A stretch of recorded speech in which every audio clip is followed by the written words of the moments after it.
Ah, okay. Response video of Modern Mystic on the new segregated channel. It's kind of funny, but it's okay. I don't care.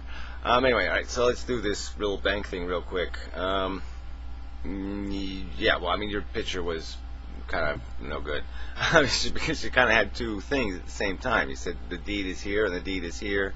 You had the deed in two places at once, and so you were coming up with 400,000 when you had to cross out those two. So that's 200,000 down right there. And the other one was you just made the money up. They didn't just print it. No, they borrowed the money from the Federal Reserve, and the Federal Reserve gets a note back, a promise to pay the money back. So that's a whole nother part that you threw out. So I will redraw the picture, and we'll go over it real quick. I will change the focus so this is like brilliantly clear. Well, close enough to clear. Alright, so we start off with the house. Whoops. Yeah, it's a pin thing. Alright, we start off with the house over here. Alright, house for sale, $100,000. Okay, so when you make a house, all you do now is, because you're going to sell it, you have to convert the house into something you can sell. And what you're going to sell is a piece of paper, a deed. And basically it's just a paper representation of value. So now the house is pretty much invisible as a value. It has no value. This deed is where all the value is. It's just like in a car. The deed is the game. You own the deed, you own the car. You possess the car in all of its value. You possess the value of it. And so the value of the house is the deed. So the house doesn't exist anymore, just the deed exists as a value. So anyway, so that basically just goes into the bank when there's going to be a transaction made here. And the bank just basically pops out the money and gives it to whoever's selling the house. So that transaction right there, we can see it equals, $100,000 goes in the bank, $100,000 goes out of the bank. I mean, $100,000 in house, and $100,000 paid to the person who said that's how much the house is worth. So the bank got a house that's worth that much, and that much money went out. So the end of that part of the transaction. Because if you really just separate the transactions, you can see that there's really no problem. So that part worked. It all balances. All right, here's the buyer. So his deal is that he wants to just basically buy the house from the bank now. He's just going to buy the house out of the bank. And to buy the house out of the bank, he's going to offer a down payment, and he's just going to offer a contract to his future labor. So he's going to basically just say, I'll give you stuff in the future, all right, if you let me over time purchase the house. So I won't own the house until I paid for it in full. Okay, you'll still own it. I'm just going to live in it.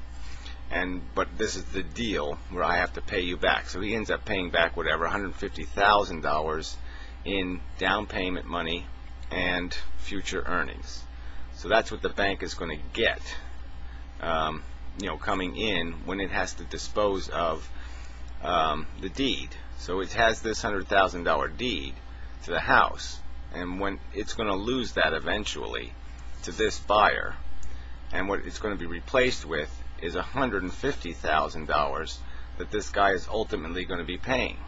And so his note for that money will end up in the bank at the same time as the house deed, and these two things will be basically depreciating inversely. So as the deed to the house is depreciated because the other guy owns more and more of the house, the debt note becomes more and more valuable because the bank is now collecting money yearly from the guy, so they'll have income coming in from the guy, and slowly but surely his debt note is decreasing, but that's something he holds. He holds the note that he owes money, and the bank's note will become less valuable over time. It'll depreciate as the money, as the real money comes in. So anyway, so that completely works out. The bank gets $50,000 in profit over time, over, say, let's just make it 10 years for simplicity, and they just basically pay the owners of the bank and the stockholders and the depositors. They just pay them that profit. And so let's just say, where did the money come from, the $100,000 to buy the original house? That's what Nick was talking about, and that's where the Federal Reserve comes in. is the Fed gives them the cash. So the Fed bank has the dollars. It prints the dollars and it gives it to the bank. But the deal is, it doesn't give them to them for free. It doesn't just say, here's $100,000, it's yours, I'll never talk to you again. No, it says, oh, I'll give it to you for free. It's a free loan, or it's a really low interest rate loan. I'll give you this money, and then you can lend it out for buying these houses and such. So when the Fed gives them the money and they loan it out, the Fed has the expectation that the money comes back to them, that they get paid back. And one of the streams that they get paid back through is old money. So as money gets old, as cash gets old in the economy, banks pay it to the Fed. They give it to the Fed. And the Fed counts that old money as paying back this money that went out. Okay? And so then when the Fed puts new money back into the system, it puts it in through this new money it prints that it gives to the banks to pay for things. And so they just keep a record for each bank, and just, they have a checkbook, in and out kind of thing. And so when a bank puts money out, the Fed knows how much money has gone out, and it knows how much money it's owed back. And so it's basically allowing banks to borrow money from the Fed at a very low or no interest rate. So now banks have more money available for lending, which means interest rates are kept down. So that's the real gain here. By the government printing money this way, instead of throwing it into the economy, the benefit is that the government essentially is subsidizing interest rates by creating money as capital for loaning. So they're basically creating money that's capital that makes it available for loaning, which means there's more loans available, which means interest rates will be lower.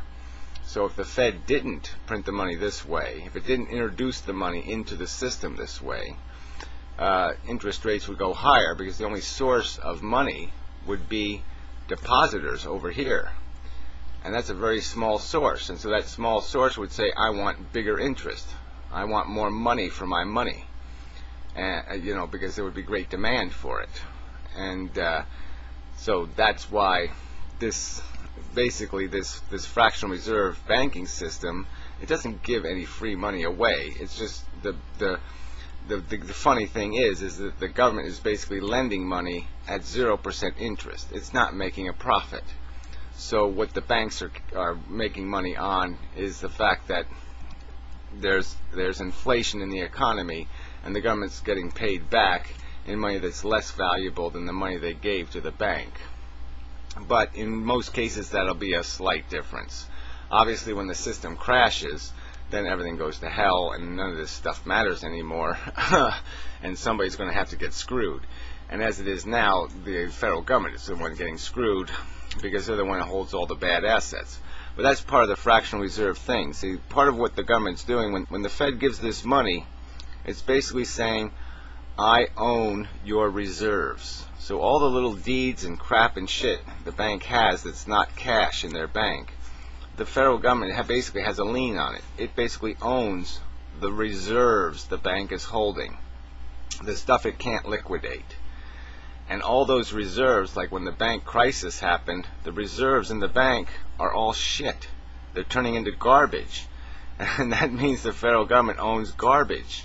And so they had to save the banks because, number one, they are at the very source, the bank. They're the ones that own the reserves. And whatever debt the banks had would have to be paid out of those reserves. So if you're paying out debts the bank owes because it went bankrupt to all these other people out of the bank reserves, then this will never happen. The federal government will never get paid back the perhaps billions of dollars it's owed for the money it has given, borrowed, or lent to the bank. So if there aren't enough reserves in this bank, if it goes bankrupt, who holds the bag then? The federal government is the one who loses the biggest amount of money. So that's probably why they had to bail out the banks, is because the Federal Reserve would have taken a huge hit in terms of not getting money back if the banks had gone bankrupt, the big banks, because most of the bank reserves were basically money the bank owed to the Federal Reserve. Alright, so that should be enough. Yeah, so I mean, this is an argument I made to Joe, and he still hasn't really dealt with it. It's the fact that by introducing money this way, the federal government is doing the economy some favor, in the sense that it is making more capital available to be loaned at a lower interest rate. So, higher interest rates would not be a good thing. So I don't think there's any argument to get around the fact that if the Fed stopped doing this fractional reserve thing, sorry about that, that's going to be really irritating. But, life goes on. We would lose, because we would take basically a non-profit, not-for-profit business out of the business cycle. We'd have one less not-for-profiter